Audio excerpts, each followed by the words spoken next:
Assalomu alaykum qadrli futbol ixlosmandlari. E'tiboringiz markazida futbol maydoni. Kanalimizga obuna bo'lib, videolarimizga bir dona like bosishingizni so'rab qolamiz. Yaxshilab o'rnashib oling. Demak, biz boshladik.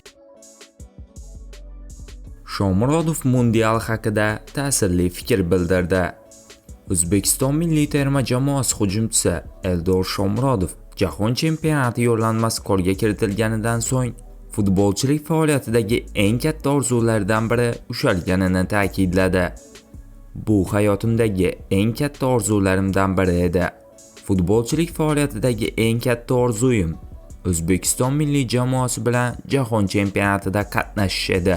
Mana shu maqsad amalga oshgach, futboldagi hayotim davomida o'ylagan barcha narsalar ko'z oldimdan o'tdi, dedi futbolchi OFA matbuot xizmatiga bergan intervyusida. Ma'lumot uchun, Oq bo'rilar 2026-yilgi Jahon chempionatining K guruhidan o'rin olgan bo'lib, Portugaliya, Kolumbiya hamda Kongo Demokratik Respublikasi terma jamoalariga qarshi bahs olib boradi. Hamyurtlarimizga omad tilab qolamiz.